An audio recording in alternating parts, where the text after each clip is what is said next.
Burning star Sampoornesh Babu. So ఆయన character అంటే అందరూ ఒక కామెడీగా ఊహించుకుంటారు. అది పెదరాయుడు క్యారెక్టర్ వేసినా లేకపోతే ఒక విలన్ క్యారెక్టర్ వేసినా కూడా కామెడీ మాత్రం పక్కా అనే విధంగా.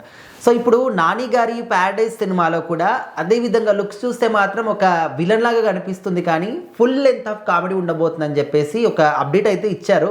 సో ఎవరు అప్డేట్ ఇచ్చారు, మరి ఏ విధంగా ఉండబోతుంది క్యారెక్టర్? సో ఖచ్చితంగా నాని గారు ప్యారడైజ్ సినిమా మీద అయితే చాలామంది ఆడియన్స్ చాలా ఎక్స్పెక్టేషన్స్ పెట్టుకున్నారు. ఎందుకంటే ఆఫ్టర్ దసరా సినిమా తర్వాత శ్రీకాంత్ వదిల డైరెక్టర్ గారు ఆయన మళ్ళీ నాని గారితోనే తీస్తున్న సినిమా ప్యారడైజ్.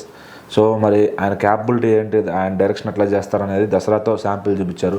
సో ఈ సినిమా ఇంకా కొంచెం పెద్దగా సౌండ్ చేయబోతుంది. ఈ స్కేల్ చాలా పెద్ద స్కేల్ ఉన్న కథ అని చెప్పి చెప్తున్నారు.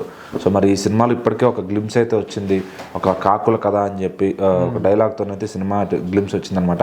అది చాలా జనాల్లోకి విపరీతంగా ఆకట్టుకుంది. అది అంటే నాని గారి సినిమానైనా ఇది అనే రేంజ్లో ఆయన మాడిఫై, అంటే ఆయన చేంజ్ ఓవర్ కానీ ఆయన లుక్ కానీ, మళ్ళీ ఆయన పేరు కూడా జడల్ అని చెప్పి ఒక క్యారెక్టర్ ఫోటో వదిలేరు.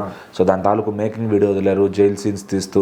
అంటే శ్రీకాంత్ వదిలే గారి డైరెక్షన్ స్కిల్స్ మన మేకింగ్ వీడియోలో చూడొచ్చు, ఆయన కోఆర్డినేషన్ కానీ ఆయన చూసుకునే విధానం కానీ. సో ఇదంతా చూసుకుంటుంటే ఓకే రా, మళ్ళీ ఇది కూడా ప్రామిసింగ్గా హిట్ కొట్టబోతున్నాడు అన్నది అర్థమవుతుంది. సో మరి ఈ సినిమాలో మరి ఇంకెవరు ఉంటారంటే క్యారెక్టర్లు వరుసగా వదులుతూ వస్తున్నారనమాట. మన మధ్య మోహన్ బాబు గారు పోస్టర్ వదిలేరు.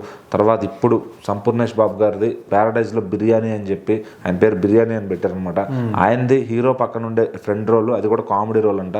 సో చాలా ప్లస్ అవుతుంది ఆయన కెరీర్ కూడా అని చెప్పి చెప్తున్నారు. సో నిన్న ఆ ఫోటో వచ్చిన దగ్గర నుంచి విపరీతంగా సోషల్ మీడియాలో స్టఫ్ అయితే అయిందనమాట. ఎందుకంటే ఈరోజు మంచిగా వెళ్ళినా చెడ్డగా వెళ్ళినా ఎక్కువ మందికి రీచ్ అవుతుందా లేదా అని మూవీ టీం వాళ్ళు కూడా చూస్తున్నారు. సో మరి ఈ పోస్టర్ మాత్రం విపరీతంగా వెళ్ళిపోయింది జనాల్లోకి. దానిపైన ఎడిట్లు కూడా చేస్తున్నారు. ప్యారడైజ్లోకి వెళ్ళంగానే బిర్యానీ ఆర్డర్ ఇవ్వగానే సంపూర్ణేష్ బాబు గారు రావడం. సో ఇట్లాంటి ఎడిట్లు అయితే చాలా కనువిప్పుగా ఉన్నాయన్నమాట.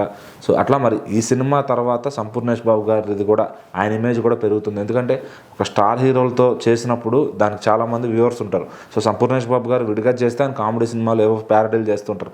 బట్ ఇక్కడ ఏంటంటే ఒక మంచి క్యారెక్టర్ దొరికింది కాబట్టి దాన్ని ఎంతవరకు పోషించి తన పేరు క్యాపబిలిటీ ఎంతవరకు నిలుపుకుంటాడు, ఒక మంచి అవకాశం ఇది. సో ఆయనకి బిర్యానీ క్యారెక్టర్ కానీ వర్కౌట్ అయితే ముందు ముందు ఇంకా మంచి అవకాశాలు వస్తాయి. ఇక్కడ తను ప్రూవ్ చేసుకోగలిగితే తనకు ఇంకొంచెం గ్రాఫ్ పెరుగుతుంది అనమాట. సో మరి దీని తర్వాత ఆయన ఎట్లా కొనసాగుతారు ఏంటి, మరి ఈ సినిమా ఆయనకి ఎంత హెల్ప్ అవుతుంది, అండ్ ఈ బిర్యానీ క్యారెక్టర్ చెప్పే వేలో లైక్ దసరాలో హీరో ఫ్రెండ్స్ క్యారెక్టర్ వర్కౌట్ అంటే ఇక్కడ వర్కౌట్ అవుద్దా చూడాలి.